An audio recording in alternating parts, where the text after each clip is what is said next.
the Boundary Waters. Beautiful, isn't it? It's a place that still seems almost untouched by humans.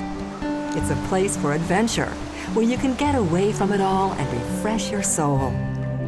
There aren't many places like this anymore, which is why we need to talk before you enter, so you can help keep it this way. The BWCAW Wilderness is a federally designated area managed by the USDA Forest Service and is part of the National Wilderness Preservation System. Think of all the people just like you who come here year after year. As careful as we are, we still have a cumulative impact on the land. So to make sure the wilderness can be enjoyed by you, your fellow visitors, and future generations, we need to follow regulations and treat each other and the wilderness with courtesy and respect. It all revolves around 3 simple words: leave no trace. Don't worry, if you forget, the regulations and leave no trace guidelines are printed right here on the back of your visitor's permit. All regulations are enforceable with legal penalties, so please make sure you understand all of them. Of course, you've planned and prepared for your trip, but now's a good time to make sure you didn't forget anything. Did you remember a life jacket for everyone? How about a current map and a compass? Do you know how to use them? Did you let family and friends know about your travel plans? How about water filters and a first aid kit? The water may look clean, but it may contain microorganisms that can make for a miserable visit.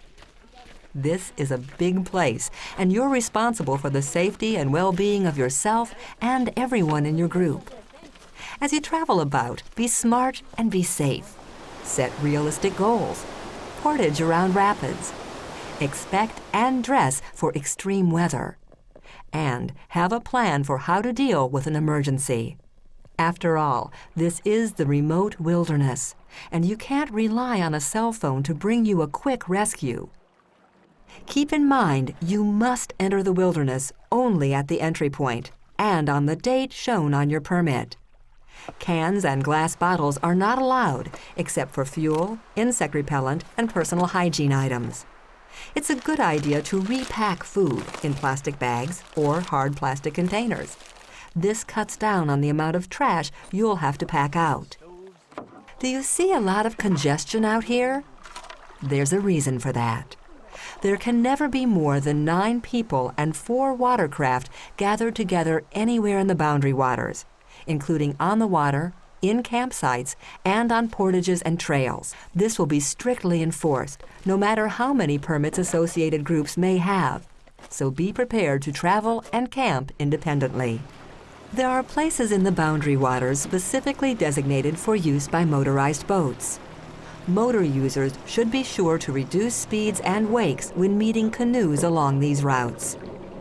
Portage wheels are also allowed along very specific routes, but are otherwise prohibited in the Boundary Waters. Whenever possible, stay on established trails and portages. And when you stop, set your gear and watercraft on rock or bare ground, because even a little human traffic will damage vegetation. Time to set up camp? Be sure to camp only at sites designated by a steel fire grate and a latrine. Don't ever create your own site. At existing sites, avoid building structures like camp furniture. And please, don't dig trenches around tents. For the best selection of campsites, be sure you've set up camp early in the day. It's tradition. Leave your campsite as clean or cleaner than you found it. If you pack it in, pack it out. When you're cleaning up, don't forget the little stuff. Tinfoil, twisties, cigarette butts, and fishing line. And remember, in Minnesota, it's illegal to burn trash in your campfire. And those latrines? They're for toilet use only. They are not for trash. If you're away from your campsite and you need to go, do it at least 150 feet from the water's edge. Dig a shallow hole and fill it with dirt and leaves when you're through. That 150 rule also applies to washing dishes and bathing, even if your soap or shampoo is biodegradable. We're lucky enough to have some of the most pristine water in the world. Let's keep it that way.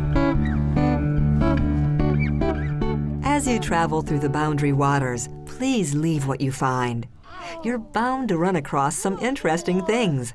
Leave these for others to enjoy. And remember, removing or damaging historic or prehistoric artifacts is prohibited. Camp stoves are your best option for cooking and heating water. But if you decide to have a campfire, keep the fire small and within a fire grate.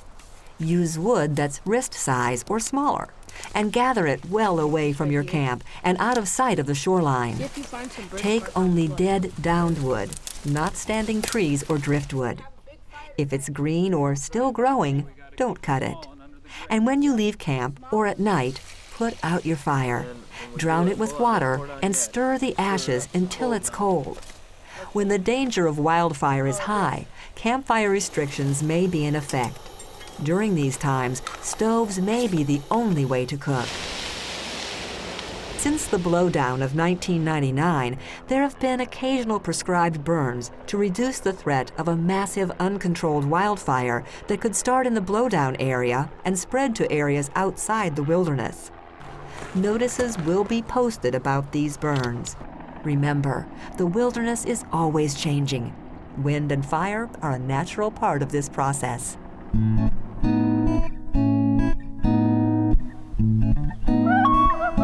You'll probably run across some wildlife when you're here.